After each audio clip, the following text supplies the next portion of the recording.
this morning we shall turn to 1 Corinthians 5th chapter. కొరింథీయులకు రాసిన మొదటి పత్రిక 5వ అధ్యాయం వైపు తిప్పుకుందాం. 1 Corinthians మొదటి కొరింథీయులకు రాసిన పత్రిక and the 5th chapter. 5వ అధ్యాయము. Now in this chapter, ఈ అధ్యాయంలో St. Paul gives a warning to the church. పరిశుద్ధైన పౌలు కొరింథీ సంఘానికి ఒక హెచ్చరికనిస్తూ ఉన్నాడు. That is, God is warning a church concerning the wickedness which has come into that church. ఇంకా చెప్పాలంటే ఆ సంఘంలో సొరబడినటువంటి ఒక దుష్టత్వాన్ని బట్టి దేవుడే సంఘాన్ని హెచ్చరిస్తూ ఉన్నాడు. Let's read the first verse. మొదటి వచనం చదువుకుందాం. It is reported commonly that there is fornication among you. మీలో జారత్వం ఉన్నదని వదంతి కలదు. And such fornication as is not so much as named among the Gentiles, అట్టి జారత్వము అన్యజనుల్లోనైనను జరగదు. that one should have his father's wife. మీలో ఒకడు తన తండ్రి భార్యను ఉంచుకున్నాడట. You are puffed up and have not rather mourned, ఇట్లుండి మీరు ఒప్పుకుంటున్నారే గాని మీరెంత మాత్రం దుఃఖపడిన వారు car. that he that had done this deed might be taken away from among you. ఇలాంటి కార్యం చేసిన వారిని మీలో నుండి వెలివేసిన వారు car. You know, the scripture says that one sinner destroyeth much good. ఒక పాపాత్ముడు ఎంతో గొప్ప మేలును చెరిపివేయనని చెప్పి దేవుని వాక్య సెలవిస్తూ ఉంది. Now we are many, మనం అనేక మంది ఇక్కడ కూడి ఉన్నాం. and we may imagine that we are anonymous. ఇంతమందిలో మనం లెక్కలోనికి రాము అని మనం అనుకొనవచ్చు. So we don't really count because we are not very big people. మనమంతా గొప్పవారం పెద్దవారం కాదు కదా, మన లెక్కలోనికి రామేమో అని అనుకోవచ్చు. But this is an age of profligacy. కానీ ఇది ఒక పోకిరితనపు యుగము, దుర్మార్గపు యుగము. Wickedness. ఎక్కడ చూసినా సరే దుష్టత్వాన్ని చూస్తున్నాం. This is an age of fornication. జారత్వపు యుగం ఇది. And people seem to think that they can still do what they like and go to church. ప్రజలు తాము అనుకున్న వాటన్నిటిని చేస్తూ మందిరానికి కూడా వెళ్ళొచ్చని చెప్పి అనుకుంటూ ఉన్నారు. And the Bible says here Bible ఇక్కడ సెలవిస్తూ ఉంది that the others were nonchalant and they were puffed up. ఇతరులు ఉప్పొంగుచున్నారు, అతిశయపడుచూ ఉన్నారు. They were a fine church. ఓ మేము మంచి సంఘస్థులము, We're a big church. మేము పెద్ద సంఘానికి చెందిన వారము, We belong to Corinth, కొరింథీ సంఘానికి చెందినటువంటి వారము.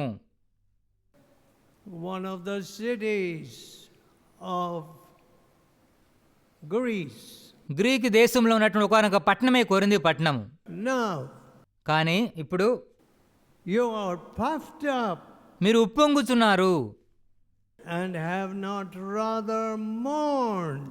ఏమాత్రం దుఃఖపడడం లేదు. Obedience to death, మరణం వరకు విధేయత చూపించడం ఎంతో ప్రాముఖ్యమైంది. steadfastness అంతం వరకు పట్టుదలగా దృఢంగా నిలిచి ఉండడం, unto death. మరణం వరకు పట్టుదలగా నిలబడి ఉండడం. So religion was not some flowery, delicious substance on which I feasted. భక్తి అంటే ఏదో మనం విందు చేసుకోవడానికి ఎంతో రుచికరమైనటువంటి ఒక ఆహార పదార్థం లాంటిది కానే కాదు. I worked hard. నేను కష్టపడి పనిచేశాను. I wanted a church without spot or wrinkle. ఏ ముడతైనను కళంకమైనను లేనటువంటి సంఘాన్ని నేను కోరుకున్నాను. Young men who were clean were around me. నా చుట్టూ ఉండిన యవ్వనస్తులు ఎంతో పవిత్రంగా జీవించినటువంటి వారు. No lies were spoken. ఏమాత్రం అబద్ధములు మాట్లాడేవారే కాదు. No false accounts. తప్పైన లెక్కలు ఏమాత్రం కనబడేవి కాదు. No secret behavior. రహస్యంగా అపవిత్రంగా జీవించే పద్ధతులు కనబడేవి కాదు. The leaven was purged. పులిసిన పిండి పరిశుద్ధపరచబడింది. There was no more leaven in the camp. పాళెములో ఏమాత్రం పులిసిన పిండి కనబడేదే కాదు. My dear friends, నా ప్రియ స్నేహితులారా, such was the company in which I grew up. అటువంటి ప్రజల మధ్య నేను పెరిగాను. So what does God say? దేవుడు ఇక్కడ ఏం చెబుతున్నాడు? 7th verse. 7వ వచనంలో, Purge out therefore the old leaven, పాత పులిపిండిని మీరు తీసి పారవేడి, that you may be a new lump. కొత్త ముద్ద అవుటుకై మీరు పాదాన్ని తీసి పారవేడి. As you are unleavened, మీరు పులిపిండి లేనివారు కనుక, for even Christ our Passover is sacrificed for us. ఇంతేగా క్రీస్తు అనే మన పస్కా పశువు వధింపబడెను.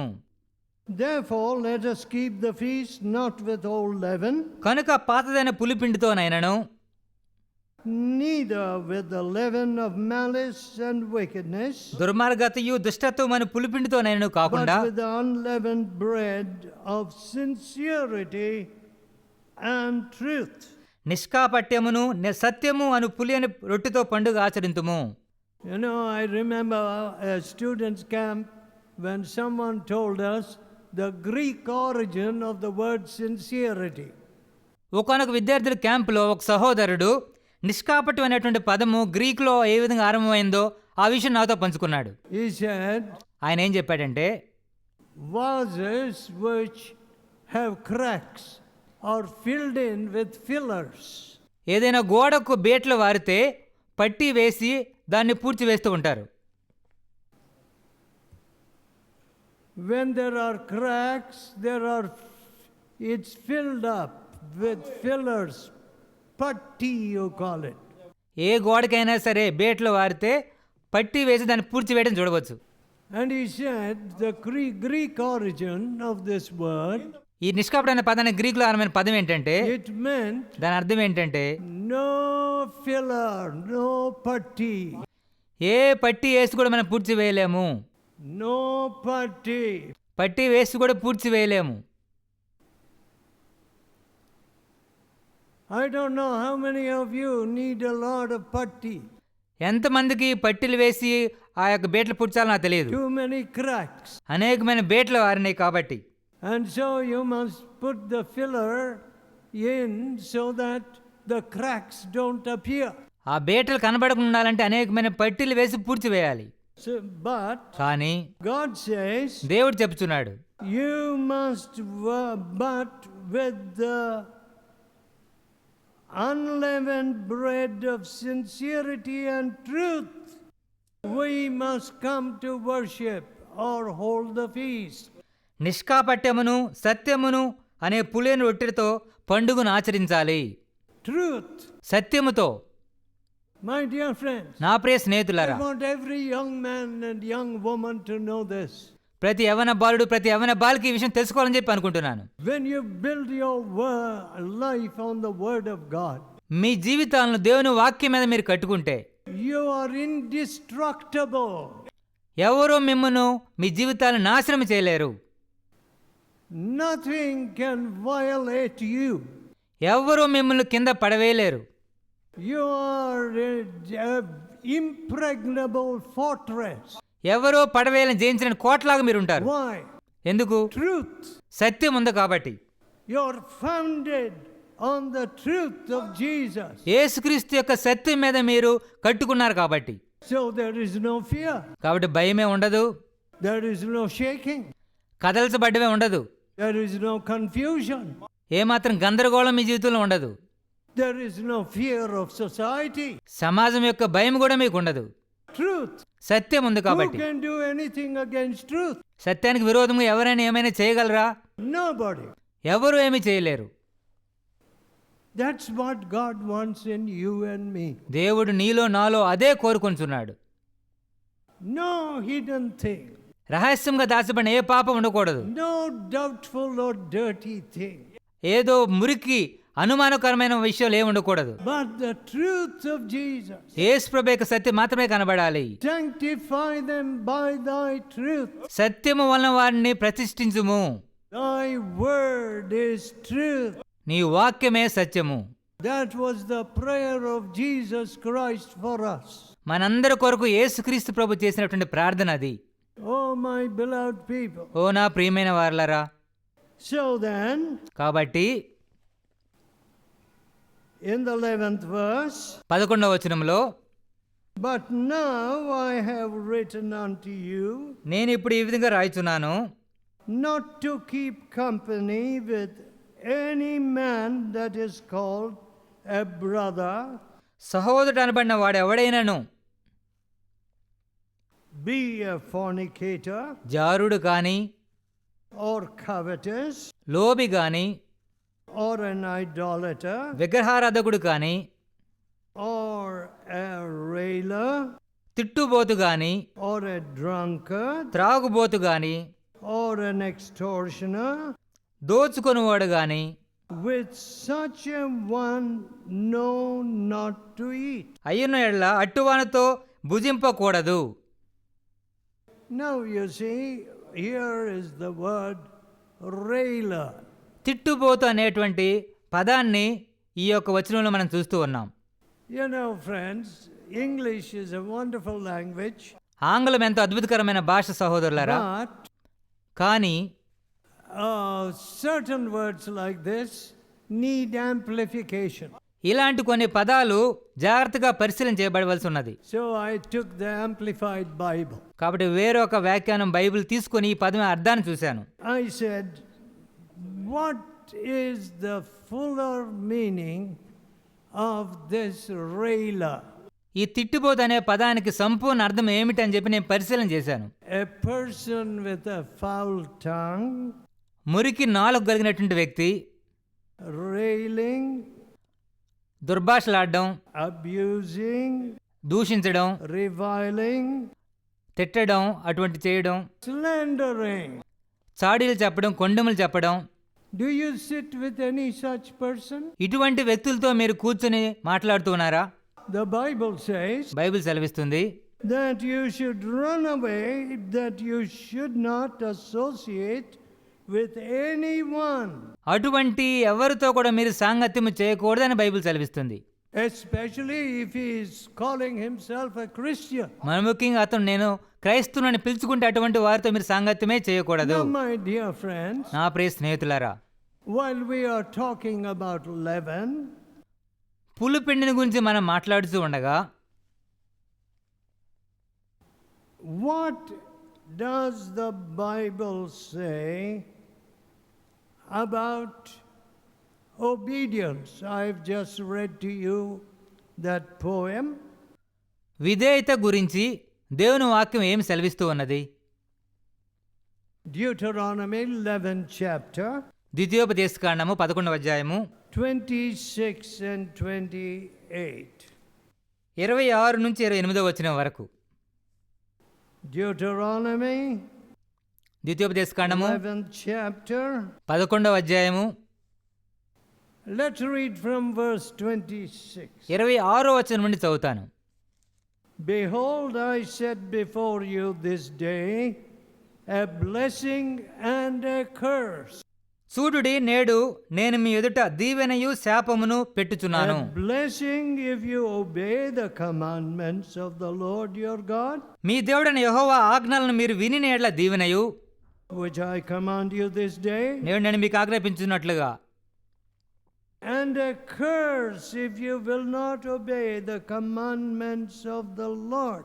మీరు మీ దేవుడైన యెహోవా ఆజ్ఞలను వెనక ఉండిన యెడల శాపముకు మీకు కలుగును. Do you see this? దీన్ని చూస్తున్నారు కదా? These are commandments. These are not suggestions. ఇవి దేవుడిచ్చిన సలహాలు కాదు, దేవుడిచ్చిన ఆజ్ఞలు ఇవి.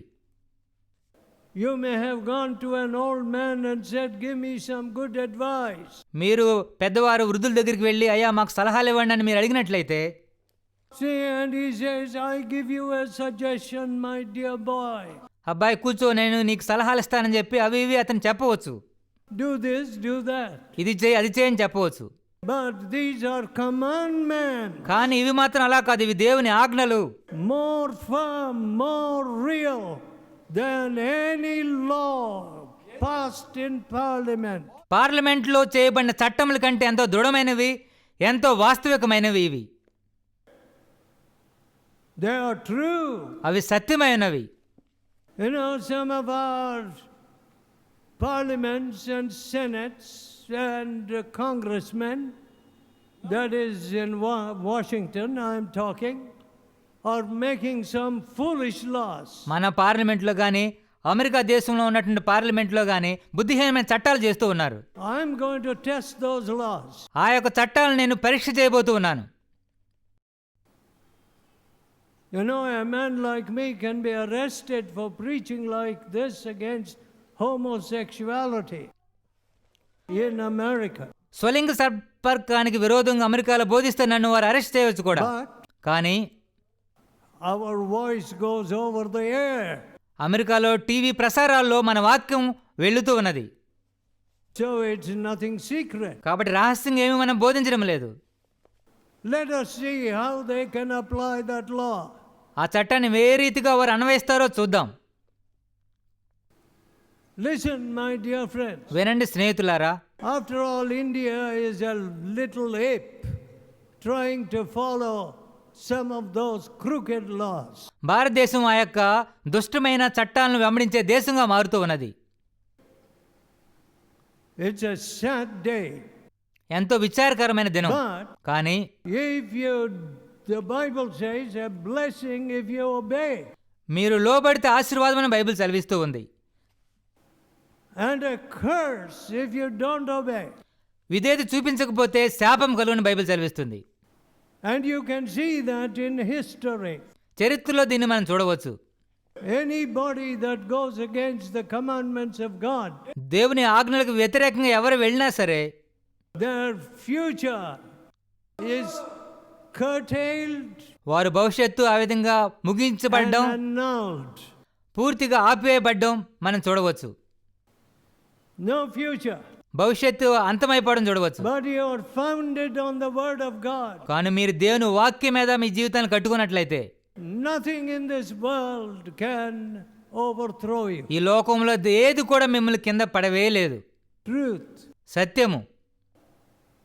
You know, my dear friends, చూడండి స్నేహితులారా, one father said, ఒక తండ్రి నాతో ఏం చెప్పాడంటే, if my daughter marries a preacher or a Bible student, మా అమ్మాయి ఒక బోధకుడిని లేకపోతే బైబిల్ స్టూడెంట్ని వివాహం చేసుకుంటే how will she survive? మా అమ్మాయి ఎట్లా బతికిద్దండి అని నన్ను అడిగాడు. Great question, isn't it? చాలా పెద్ద గొప్ప ప్రశ్న కదా. I'm sure my father-in-law asked that question himself. మా మామగారు కూడా అదే ప్రశ్న అడిగాడని చెప్పి నేను ఖచ్చితంగా చెప్పగలను. How will my poor daughter survive? పాప మా అమ్మాయి ఎట్లా బతికిద్ది. So God is not able to take care of you. కాబట్టి దేవుడు మిమ్మల్ని ఏమాత్రం చూసుకోలేడు కదా. It's only your father-in-law. మీ మామగారే చూసుకుంటాడు కదా. From the grave he will sit up సమాధిలోంచి బయటికి లేచి వచ్చి and say, I forgot to give you this gold. ఓ నీకు బంగారం ఇవ్వడం మర్చిపోయాను అని చెప్తాడేమో. What? ఏంటి? Your father will take care of you from the grave? సమాధిలో నుండి బయటకు వచ్చి మీ మామగారు మిమ్మల్ని చూసుకుంటాడా? If you ever find a sparrow ఏదైనా పిచ్చుకుని మీరు చూసినట్లయితే sitting saying, I'm hungry, నాకు ఆకలేస్తుందని అట్లాగా మినుగు తీసి కూర్చోవడం, nobody fed me anything in this rainy day, ఇక వర్షం వచ్చిన ఈ రోజు ఎవ్వరూ నన్ను పోషించలేదు, not a grain in the field, పొలంలో ఒక ఒడ్డు గింజ కూడా నాకు దొరకలేదు, I'm hungry, I'm dying. నాకెంతో ఆకలేస్తుంది, నేను చనిపోతున్నాను My dear friends, అని ఏ పిచ్చుకొని చెప్పడం చూసారా? I wonder if you will ever find a sparrow like that. ఏ పిచ్చుకైనా ఆ విధంగా మీరు చూస్తుంటారు అని నేను ఎప్పుడు అనుకోను. Because God takes care of the sparrow. ఎందుకంటే దేవుడు ప్రతి పిచ్చుకను పోషిస్తున్నాడు కాబట్టి. And what does he say? దేవుడు ఏం చెప్తూ ఉన్నాడు? Are you not of more value than many sparrows? ఈ పిచ్చుకల కంటే మీరు శ్రేష్ఠులు కారా అని దేవుడు చెప్తున్నాడు. Many of you are not learning faith. మీలో అనేక మంది విశ్వాసాన్ని నేర్చుకోవడం లేదు. You are sitting like dolls. బొమ్మల్లాగా కూర్చుంటున్నారు కోటాల్లో. You're receiving the word, కోటాలు కూర్చుని దేవుని వాక్యం వింటూ ఉన్నారు, but no obedience. వాక్యానికి మాత్రం విధేయత చూపించడం లేదు. So the blessings of faith are not coming upon you. విశ్వాసం ద్వారా వచ్చేటువంటి ఆశీర్వాదాలు మీరేమాత్రం అనుభవించలేకపోతూ ఉన్నారు. My dear friend, నా ప్రియ స్నేహితులారా, believe me, నన్ను నమ్మండి, I have nothing, నా దగ్గర ఏమీ ఉండేది కాదు. only what faith gives me. విశ్వాసం ద్వారా దేవుడు నాకు ఇచ్చేది తప్ప ఏమీ ఉండేది కాదు. Faith in the Lord Jesus యేసుక్రీస్తు ప్రభువునందు ఉన్నటువంటి విశ్వాసమే for every day. అనుదిన అవసరతల కొరకు, New grace, అనుదినము ప్రభు కృప మీద new ఆధారపడేవాడిని strength. ప్రతిరోజు కూడా. Some of you, if you travel like me, మీలో కొంతమంది నాలాగా ప్రయాణం చేస్తే you'll say backache, headache, తలనొప్పి, వెన్నునొప్పి అని చెప్తారు, stomachache, కడుపు నొప్పి అని చెప్తారు, kidney stones. కిడ్నీల్లో రాళ్ళు వచ్చినాయని చెప్తారు, I need a CAT scan and a dog scan. Cat scan, dog scan, ఆ స్కాను, ఈ స్కాన్ తీయాలండి అని మీలో అనేక మంది చెప్తారు. So folks, కాబట్టి ప్రియమైన వారలారా, faith, విశ్వాసము, the blessings of faith, విశ్వాసం ద్వారా వచ్చేటువంటి ఆశీర్వాదములు, obedience విధేయత ద్వారా వచ్చే ఆశీర్వాదములు, gives rise to faith. విధేయత అనేది విశ్వాసానికి దారితీస్తుంది. Some of you older people, మీలో కొంతమంది వృద్ధులైనటువంటి వారు you can't do everything that you wanted to do before. అంతకుముందు చేసినట్టుగా అనుకున్నదంతా ఇప్పుడు మీరు చేయలేకపోతున్నారు. You just don't have the physical strength. ముందున్నటువంటి శారీరక బలం మీకు ఇప్పుడు లేదు. But then your faith must get stronger. కానీ విశ్వాసం మాత్రం మీకు బలంగా క్రియ చేయాలి. What a muscle could not accomplish, శరీర బలము ద్వారా మీరు చేయలేకపోయే వాటిని by faith. విశ్వాసం ద్వారా మీరు చేయగలగాలి. Faith in the Lord Jesus. క్రీస్తు ప్రభువునందు విశ్వాసంతో మీరు వాటిని చేయాలి. Speak the word, O Lord. ప్రభువా, మీరు మాట మాత్రం సెలవేమో, It will be done. అప్పుడు సమస్తం సజావుగా జరుగుతాయి. How wonderful. ఎంత అద్భుతకరమైన విషయం. You know, I feel very, very sad. నేను ఎంతో ఎంతో విచారపడుతూ ఉన్నాను. You know why? ఎందుకో తెలుసా? Because my faith is so small. ఎందుకంటే నా విశ్వాసం ఎంతో తక్కువగా కనబడుతుంది కాబట్టి. I feel so sad. దీని విషయం ఎంతగానో విచారపడుతున్నాను. Oh, what greater things I should have seen. అయ్యో, ఎన్ని గొప్ప విషయాలు చూడవలసిందే. And these people should have experienced. ఈ ప్రజలు అనేక గొప్ప కార్యములు అనుభవించి ఉండాల్సింది. And the nations witnessed. దేశాలే గొప్ప కార్యములు చూసి ఉండాల్సింది. If only I had more faith. నాకే గనక కొంచెం ఎక్కువ విశ్వాసం ఉండినట్లయితే. Of course, faith is so related to obedience. విశ్వాసానికి విధేయతకి ఎంతో గొప్ప సంబంధం ఉందనుకోండి. I sent young people to various hard places. యవనస్తులను అనేకమైన కష్టమైన ప్రాంతాలకు నేను పంపించాను. One of the hard places was Guyana. అటువంటి కష్ట ప్రాంతాల్లో ఒక ప్రాంతం ఏమిటంటే గయానా దేశం. And Dr. Danny, after all these years, has never looked back. Doctor Danny గారు ఇన్ని సంవత్సరంలో సేవ చేస్తున్నా సరే ఎన్నడూ వెనక్కి తిరిగి చూడలేదు. When I went till London with the family, కుటుంబంతో పాటు వారిని తీసుకుని లండన్ వరకు నేను వెళ్ళినప్పుడు those were little girls. వారికి ముగ్గురు పిల్లలు ఎంతో చిన్నవారుగా ఉండినారు. And the mother said to me, వారి అమ్మగారు ఏం చెప్పారంటే, oh, I have 3 little girls. అయ్యా, మాకు ముగ్గురు చిన్న ఆడపిల్లలు ఉన్నారు. No big salary was promised. ఏదో పెద్ద జీతం మాకు ఇస్తానని ఎవరు చెప్పలేదు. No big salary was promised there. Guyana దేశం వెళ్ళిన తర్వాత మాకు పెద్ద జీతం ఇస్తానని ఎవరు వాగ్దానం చేయలేదు. But కానీ the Lord took care of them. ప్రభువు వారిని చక్కగా పోషించారు. Esther is in heaven. ఇప్పుడు ఆ ఎస్తేర్ గారు పరలోకం వెళ్ళారు. But కానీ the work goes on. దేవుని సేవ మాత్రం కొనసాగుతుంది. My dear people, నా ప్రియమైన వారలారా, Generally, I have never seen anybody turning back. సాధారణంగా ఎవ్వరు కూడా సేవలో చేయి పెట్టిన తర్వాత వెనక్కి And తిరిగి I చూడడం don't నేను want చూడలేదు. one of you to turn back. మీలో ఏ ఒక్కరూ వెనక్కి తిరిగి చూడడం నాకు ఇష్టం ఉండదు. I have followed the Lord from my youth. యవ్వన కాలం నేను ప్రభువును వెంబడించాను.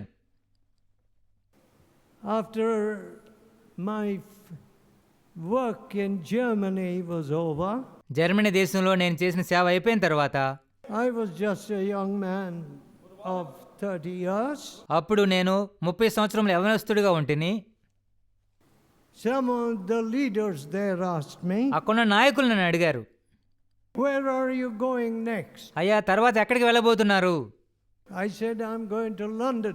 నేను చెప్పాను, నేను లండన్కి వెళ్ళబోతున్నానని. "Do you know where you're going in London?" లండన్లో ఏ ప్రాంతానికి వెళ్తున్నారో మీకు తెలుసా అని అడిగారు.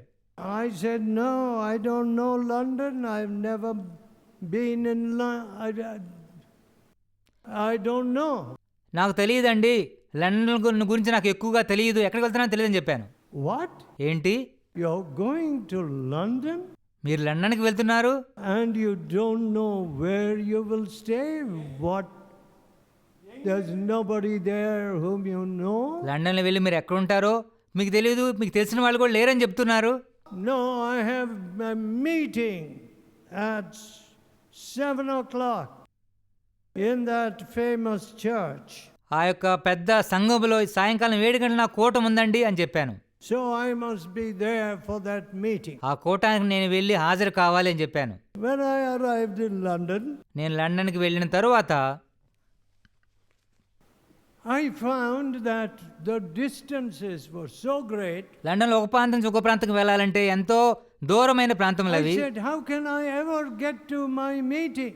నా కోటాలకు ఏ విధంగా నేను వెళ్ళగలనా సమయానికి అని చెప్పి నేను ఆలోచించాను. But I got to my meeting, కానీ ఏదో సమయానికి దేవుని దేవులో వెళ్ళగలిగాను. and those people అక్కడ ప్రజలు కూడా were truly stirred up.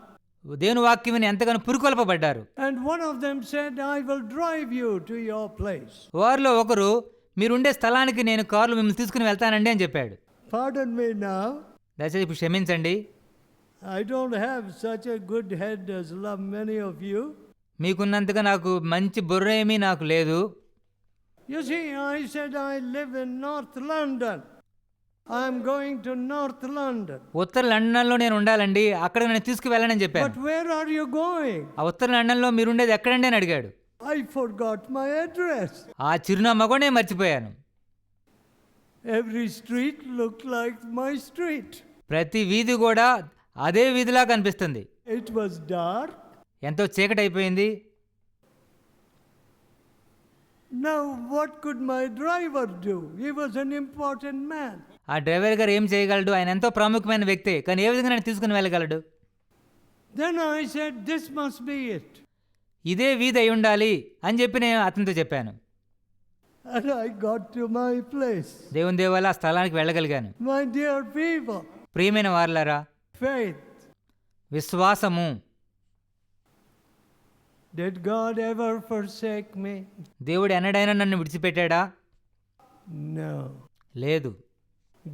Will Jesus ever forsake you? యేసు ప్రభు ఎన్నడైనా మిమ్మల్ని మర్చిపోతాడా?